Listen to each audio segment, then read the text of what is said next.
Get ready for news and views from Lubbock, Texas, USA. What's going on and real talk with people who move and do things. This is the Focus LBK Show with your host, Robert Jenkins.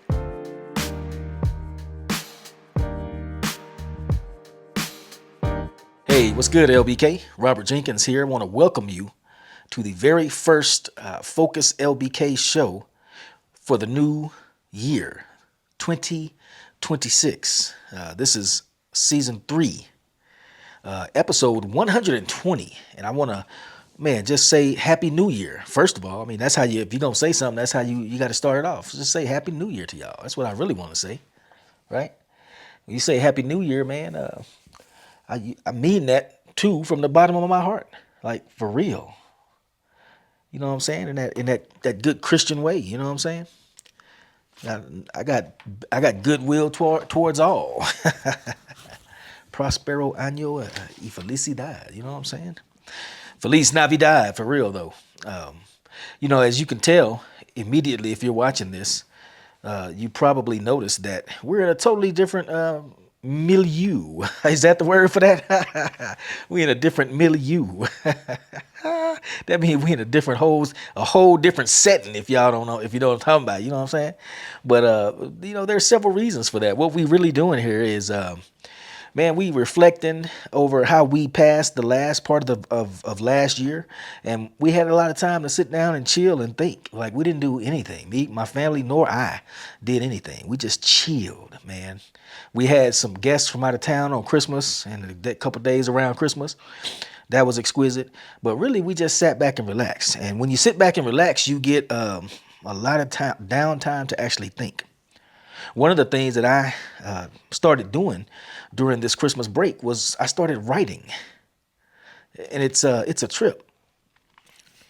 I've realized while writing that it helps you think differently. And I'm going to get into that later on in the show. But what I want to start off with is let you know, I think we're going to start doing it like this. See, what happened is last year, at the beginning of last year, we made some nice growth and we did some nice numbers and things like that. However, we kind of seemed like we strayed from that trend a little bit during the year.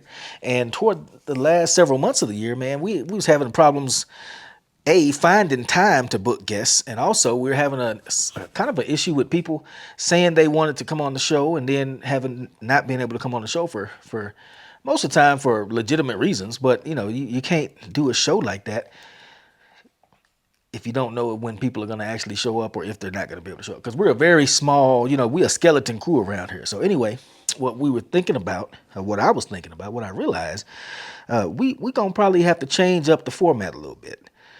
It's very difficult to do something on a weekly basis if you don't know for certain if your plans for that week is going to work out. So I realized maybe I need to do the podcast myself, just like this. And I'm sitting down here in Malaku Studios. That's a code word. I ain't going to let nobody be hip to that. I don't even know if my wife know what that means. But yeah, we at Malaku Studios. In a secret location, at the secret location at the crib, I should say. It's real secret unless you know where I stay. Which I hope you don't. No, just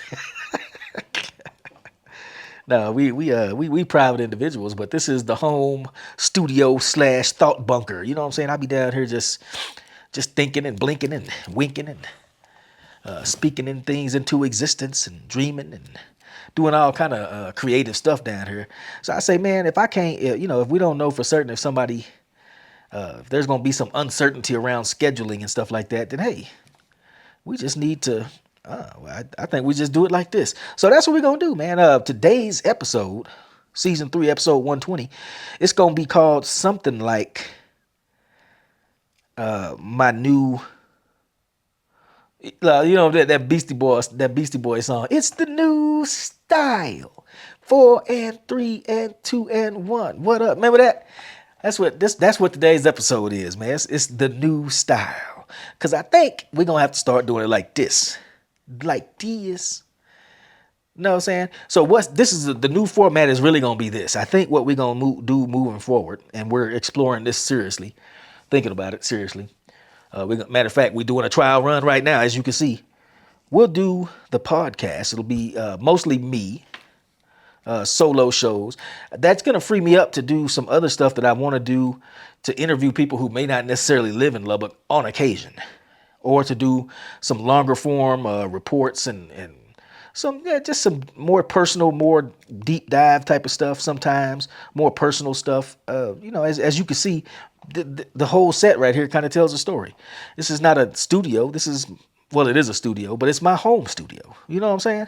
So I'm trying to be a little more personable, a little more open, and just talk about things that I find interesting. I think that's what we're going to do on the actual podcast section of the show. And the reason I don't mind taking a second during the whole program to talk about me and to talk about my thoughts and my experiences and things like that, what the direction in life I'm going, just to open up and let y'all know more about my thoughts. The reason I came to that conclusion that might be a thing to do is because it's okay to do that, because what we do on the rest of the whole program, and if you have checked us out at focuslbk.show, if you have checked us out, you know that we do reports, we do videos, we do professional news quality on location reports about things. We make all kind of recap videos. It's almost like you're watching the news, but of course I think we at a more granular level than the news. We're a little more street level than the news. We ain't totally street level. Other people do that, and that's cool. I don't really want to do it like that. I want to be, I want to be community level, not street level. I guess community level. Did that make sense to y'all? I'm just thinking out loud, but that's kind of what I'm thinking about, man. We'll do this thing and be community level with it. I don't want to be too down in the nitty gritty, because that's a good, that's a whole niche that people like to do, but that ain't really my thing. So I ain't really knocking it or nothing. I'm just saying this is the way I'm thinking about doing this. Community level, individual level. That's it right there. The individual level, keeping this down, trying to reach more people by being more myself, by refining my message in a way. And by refining, I guess I'm making it more me. Y'all get where I'm trying to go with this? I'm thinking out loud like a mug. Yeah, so that's what we're going to do, folks. We're literally just going to do a little trial run and see how this works out. But anyway, I hope y'all like it. I wish that you would let me know down in the comments, or you could hit me via email. A lot of folks got my email. That's rjenkins27@hotmail.com. You can just hit me at that one for real. That's rjenkins27@hotmail.com. But anyway, yeah, we're going to try it and see how it works. I mean, it might work, it might not. But we're going to definitely give it a trial run, and we're going to use we're going to do a double blind. Okay, no, we ain't going to do a double blind randomized placebo trial. We ain't going to do that. I mean, that puts us in good company if you don't test your products by using randomized controlled placebo trials. That puts us in the same company as the CDC. I'm just kind of thinking out loud, man. It is a few things. There are a few things I want to talk to y'all about. So one of the things that we did, that I did during the Christmas break and New Year's Eve break and all that, is I got back to writing. I used to write all my poetry, and I used to write all my thoughts down. I have tons of them little moleskin notebooks. Was it moleskin or moleskine? I don't know. I call them moleskin. I got several of them little black moleskin notebooks over here on the shelf that I've been keeping since I was in the military. Man, I got 30 years worth of them notebooks, which you think that's a lot, but no, about 25 years. You think that's a lot, but well, it's about 7 to 8 of them. So every couple of years, yeah, wow. Anyway, I used to journal and I used to write, and then I started doing it online. I mean, on a computer. I was reading something one time where Nikki Giovanni was saying in one of her books I was reading, she said, get used to thinking into a typewriter. Well, of course, you bring that up to modern times. Get used to thinking into a computer. That way, you don't have no manuscripts and stuff. So in a certain way, I felt like that was thinking into the computer, typing all my stuff out. I was doing it. I was journaling on my computer as well, and writing poetry and publishing websites and stuff. So it's still kind of doing the same thing. But I just have come to the conclusion lately that, like, man, we need to slow it back down. Because one of the things I noticed when I started writing, my handwriting was terrible.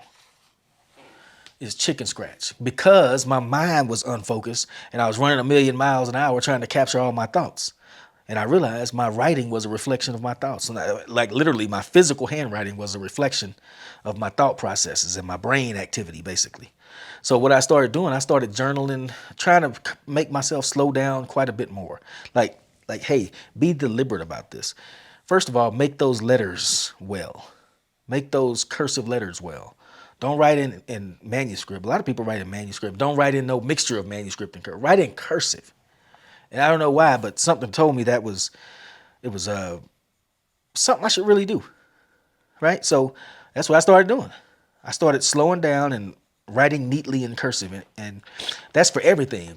Whether I'm writing a script for a video, or whether I'm writing a kind of a journal entry, or whether I'm writing a poem or a rap or something, I started saying slow down and write it neatly. Well, I noticed my thought process changed. My mind activity, my brain activity changed and focused more in. And I feel like it's having a real good effect on me. So I've been writing a lot lately, and I've been writing to the point where I bought some stupid pencils, these special, I don't know if y'all can see this, these specialized pencils they call black wings. They got removable erasers that you can replace and put a new eraser in it. It's like fine Japanese graphite and I don't know, incense cedar pencil, super smooth writing and feeling, man. So I said, well, if I'm a write and I'm starting to kind of like it, I might as well get some of the tools. That's what I did, man. I got them black wings right there. And got a special pencil sharpener for 'em. Long story short, y'all, I've been enjoying writing very purposefully and intentionally and neatly. And I've noticed a corresponding shift in my thoughts, I believe. My thoughts right now are kind of clear as a bell, too, because I've been doing a little keto. About 5 days, I think I might be in keto right now, dipping into it. For various reasons that I don't need to go into. But if I am in fact dipping into keto, I think that because my thought processes, my internal thoughts are clear, and my personality is feeling like it's less clouded by something. Like I can come through a little more and be myself a little more. That's what it feels like. Well, anyway, that's all because of writing so far. I think it goes to the writing. You know, speaking of writing too, I was talking to one of my homeboys. He's a fellow creative cinematographer, photographer, and all that, just like me. But we met out in D.C. area, Northern Virginia, whatever you want to call it. And my boy Jay, he's a cool cat. But we was talking the other day, and he's about, I don't know, I think he's about 10 years younger than me. And it turns out, I'm trying to think back to the text message. I think he said he had been writing too. And I said, yeah, man, I got the pencils and I've been doing it in cursive. And I said, matter of fact, I sent him a photo. I texted him a picture of me, of my little journal entry where I was working out a videography problem or a cinematography set and writing about it and stuff. And he was like, man, he said, I ain't gonna lie to you, my guy. You one of the last few that write in cursive like that. And I was like, whoa, yo, what? Keep in mind, he 10 years younger than me, at least, I think. And he said, you one of the last few gonna be writing in cursive like that. He said, I can barely read it, man. I think he was saying he could barely read it. I don't know if he said that in the text or if I implied that. But the point is, y'all get where I'm going. They are not teaching our kids how to read cursive no more. Now, if you have kids in school, you know that probably. My kids are grown and have been for some time now. So I haven't, this is not something I was aware of. I just wasn't aware of that. And when he said that, I was like, yo, that's crazy. Why would you, after all the benefits that I have just myself personally attributed to writing in cursive and slowing down, sharpening up my thoughts and all the additional stuff that goes with that, all the concomitant issues. I say, man, why wouldn't they teach that in school? And see, that goes back to that same old thing where everybody, there's a whole strain of thought that says public schools are meant to dumb us down, not teach us how to think. And that's been my experience. And there's a whole book on it called The Secret History of the Underground History of American Education by John Taylor Gatto, I think it is. There's a lot of books on the subject, but that's the main one that people know about and talk about.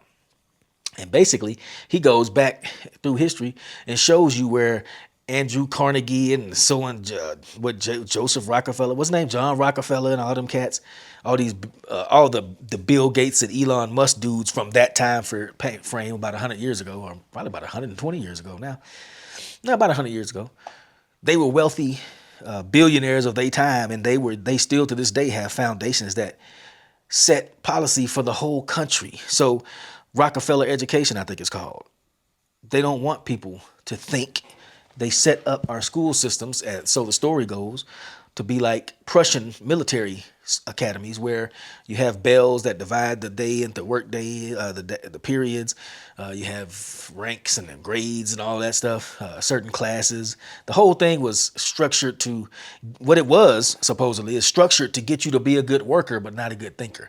So it's just like going to work, punching in the clock, lying and walking down the hall, turn the corner, sit at the desk, do the work. When the bell rings, bing, get up, move over here, go down there and do another job. Then when the bell rings, bing, stop doing that job. And you see how they had set it up like an assembly line? That's what they were. That's how the theory goes.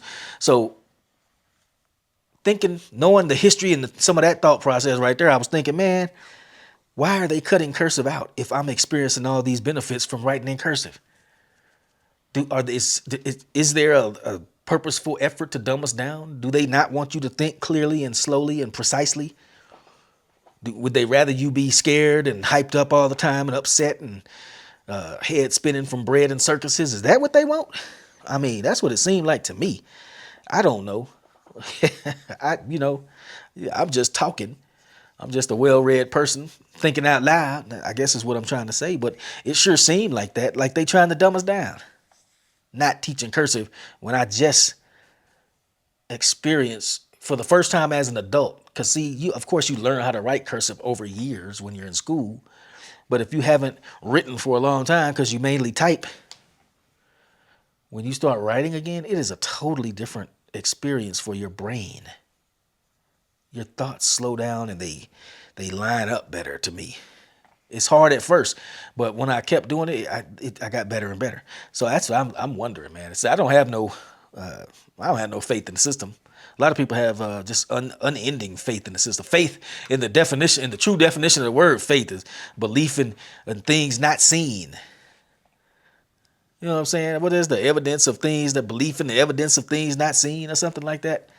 That's that blind faith that some people have in the system. I don't have that faith. I don't have that type of faith in the system because I've been you might even say I've behind the scenes of the system in some ways in my military career and other things.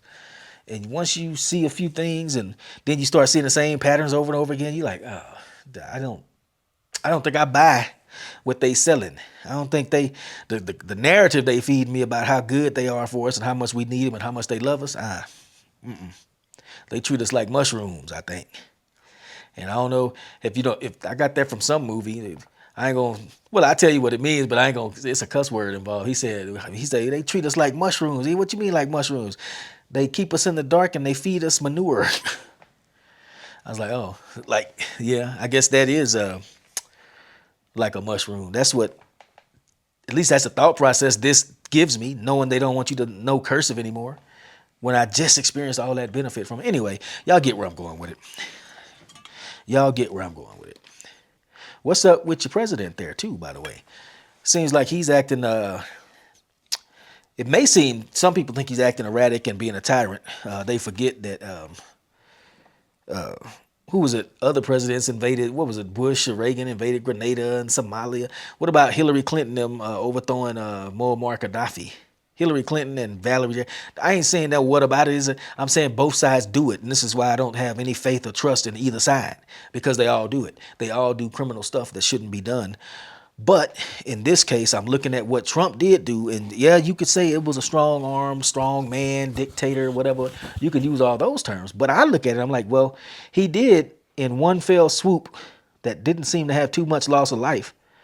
Although he did something like kidnapping the president of another country, he also expelled three of our near peer rivals, or three potential rivals of ours, out of our hemisphere.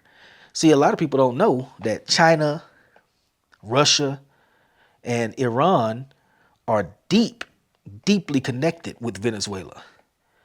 And they have purposely done that. Those states have personally, I say states and the nation states, those countries, those nation states have purposefully jumped into, brought Venezuela into their orbit right under our nose. You can't have enemy forces with sway, with weapons, intel, missiles, direct shipping, as we see by the narco boats. That how much more direct shipping can you get when you can just get in a boat by yourself and make it from there to here? You got your little cigarette boats, your little go fast. You know what I'm saying? Now I dabbled in all this stuff. Now I say dabbled. I was a subject matter expert in this stuff back 20 something years ago, and recently it's about 10 years ago. With all this Venezuela stuff, I was pretty conversant in that kind of stuff too when I was in the military. But anyway, it's a distasteful move, but I'm like, it was a brilliant chess move. It just shocked your sensibilities. That's like if you got let's say you walking down an alley and it's nighttime and you pretty tough and you armed, but you look up and you see three big dudes looking at you. Their attention seems to follow you. Your movements over here, they move over there with you. You move over here, they mirror your movements. They seem spurred into action by your movement. Big old dudes, your size or bigger, and look tough. What would you do? You got to walk past them? Your car's over there. You got to get over there. When you walking down there, you can get down there and hope they friendly and hope they just waiting for you and looking at you like that because they wanted to meet you. They thought you was their cousin, which, come on. Or you could sit there and say, well, maybe they'll be nice when I come down there. But you're looking at their facial expression and the way they dress and stuff, and you're like, they don't look nice. So what if you could do something that would neutralize all three of those people without even doing anything dangerous to them personally? Something that was a little eyebrow raising, but nonetheless knocked them off the board without even physically and intentionally or being antagonistic about it. It was just a good chess move where you just kind of scooted them over and they couldn't do nothing about it. See, that's what I'm seeing about it, because I don't like the way he did it, and I'm getting short patience and short fused with some of President Trump's style. I used to like it, but now that what he's doing is exercising leadership, and leadership is not a popularity contest, and it's not beating around the bushes. It's taking decisive action when there needs to be taken. And you compare and contrast that with President Biden's exit from Afghanistan. This was flawless, apparently. Went to a whole other country and kidnapped a president, which some intel agencies had to set that up because there's no way you can just do that just on the ground. You got to have somebody telling you what the president is doing, or somebody that knows anyway. So anyway, I feel like that's kind of my thought on that. I guess Trump is, his moves are erratic and alarming, and I'm not on his bandwagon. But I've seen him do these patterns and do some pretty interesting things that turned out to be pretty smart moves. So I guess what I'm saying is I'm gonna wait and see what happens. But y'all remember, I ain't a Democrat nor a Republican. I'm a libertarian who wishes to be left the heck alone. And as you can see with this, all this Somalia fraud and all this, not Somalia, the Somalians in Minnesota and the folks out in California, you can see all that stuff, all the fraud that was going on. That's why he shut down all those funding mechanisms, Act Blue and what was those other, y'all know what I'm talking about, USAID. That was a Intel front, by the way. I don't know that from being in Intel. I know that because everybody that knows about it in open source material writes about it. It's a well-known front, and those kind of companies are well-known fronts for intelligence agencies. But anyway, I don't know.